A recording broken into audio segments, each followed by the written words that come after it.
할렐루야. 사랑하는 대강의 가족 여러분, 오늘 하루도 하나님의 말씀과 동행하는 삶이 되길 소망합니다. 오늘 함께 나눌 하나님의 말씀은 요한복음 3장 31절에서 36절 말씀입니다. 위로부터 오시는 이는 만물 위에 계시고 땅에서 난 이는 땅에 속하여 땅에 속한 것을 말하느니라. 하늘로부터 오시는 이는 만물 위에 계시나니 그가 친히 보고 들은 것을 증언하되 그의 증언을 받는 자가 없도다. 그가 증언을 받는 자는 하나님이 참되시다는 것을 인쳤느니라. 하나님이 보내신 이는 하나님의 말씀을 하시는 이니 하나님이 성령을 한량없이 주심이니라. 아버지께서 아들을 사랑하사 만물을 다 그의 손에 주셨으니 아들을 믿는 자에게는 영생이 있고 아들에게 순종하지 아니하는 자는 영생을 보지 못하고 도리어 하나님의 진노가 그 위에 머물러 있느니라. 아멘. 오늘 본문은 세례 요한이 예수님을 자신과 구체적으로 차별화시키고 있는 내용입니다. 즉 사도 요한이 예수 그리스도의 뿌리를 설명하면서 그분을 믿어야 할 것을 강조하고 있습니다. 사실 뿌리가 어디에 있느냐에 따라서 모든 것이 달라집니다. 만일 수도배관의 끝이 백두산 천지에 연결되어 있다면 우리는 맑은 물을 공급받게 될 것입니다. 그러나 공장 폐수에 연결이 되어 있다 한다고 생각해 보면 어떻겠습니까? 공장 폐수를 공급받게 될 것입니다. 사이비 종교가 사회를 혼란시킬 때가 종종 있습니다. 그럴 때면 그 뿌리는 더욱 중요해집니다. 성령의 역사가 아닌 사단의 영이 지배하고 있다면 거기에 속한 모든 사람들이 위기에 직면하게 될 것입니다. 세계 널리 알려진 종교 가운데에는 자기가 제리메스라고 떠드는 사람이 있습니다. 정말로 그가 하늘에서 왔다면 당연한 말이겠지만 분명한 것은 그의 뿌리는 땅이었다는 데 있습니다. 그래서 그는 정신병자에 불과한 존재요 사단의 도구일 수밖에 없는 것입니다. 오늘 본문을 보면 예수님을 어떻게 설명하고 있습니까? 31절을 보면 위로부터 오시는 이는 만물 위에 계시고 땅에서 난 이는 땅에 속하여 땅에 속한 것을 말하느니라 했습니다. 땅에서 난 이는 세례 요한을 가리킵니다. 그가 아무리 훌륭하고 업적이 대단하다 해도 인간일 수밖에 없다는 말입니다. 또한 그가 여자가 낳은 자 중에 가장 위대한 자였으나 예수님과는 비교할 수 없다는 말입니다.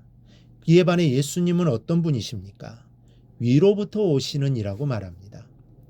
그분은 만물 위에 계시고 창조 이전에 존재하셨던 하나님이시며 그분이 바로 창조의 하나님이시라는 겁니다. 바로 그리고 그분인 이 땅에 성육신하신 것입니다. 세례 요한은 충분히 자신을 높일 수 있는 위치에 있습니다. 주님의 길을 예비한 사람입니다.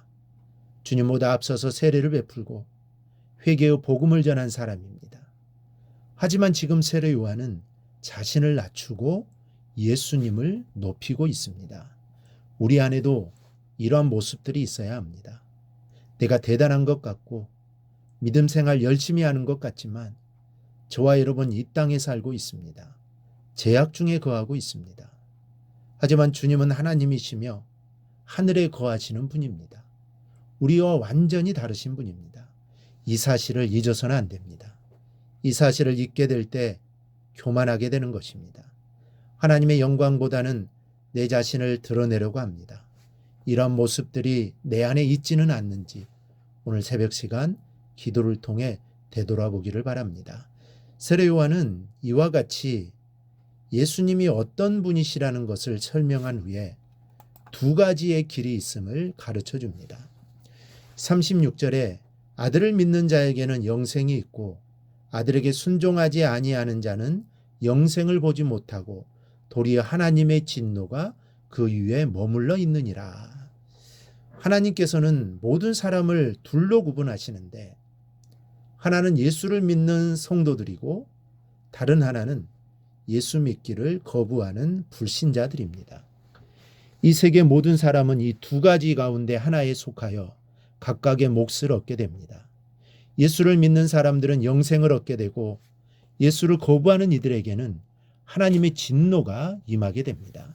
그런데 36절에는 믿음과 순종이라는 단어가 별 구분 없이 사용되고 있습니다. 믿음은 순종하는 것이고 순종하지 않는 것은 믿지 않는 것이라는 뜻으로 쓰여졌음을 알 수 있습니다. 크게 구별하지 않습니다. 갈릴리에서 주님께서 제자들을 부르실 때를 생각해 보십시다.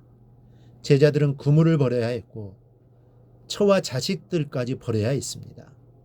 그리고 주님을 향해 첫 발을 내딛는 결단과 순종이 있었을 때 비로소 제자가 될 수 있었던 것입니다. 진정한 믿음이 되기 위해서는 자연히 순종의 열매가 따르게 되어 있는 것입니다.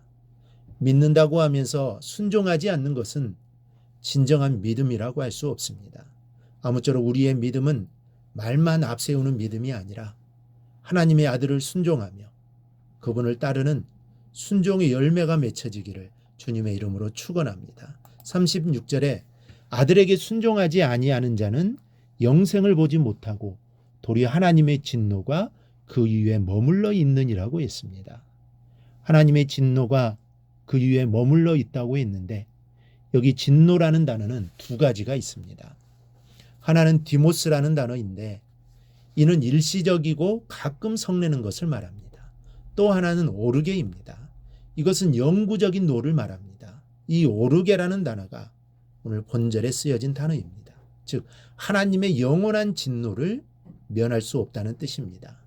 하늘의 영광을 버리고 이 땅에 오셔서 십자가에 죽으셨다가 부활하신 주님을 믿기만 하면 영생의 자녀가 되지만 주님을 믿지 않는 자에게는 영원한 진노가 머물러 있게 됩니다. 먼저는 내가 구원받아 하나님의 자녀가 되었음에 늘 감사할 수 있기를 바랍니다. 얼마나 큰 은혜인지 모릅니다. 그래서 다른 모든 것을 잃을지라도 예수 믿는 것만큼은 잃지 않기를 바랍니다. 그리고 저와 여러분이 예수 안에 있는 이상 이 땅의 누구보다도 복된 사람인 것을 믿으시기 바랍니다. 그 믿음과 확신으로 오늘 하루도 살아가기를 주님의 이름으로 축복합니다.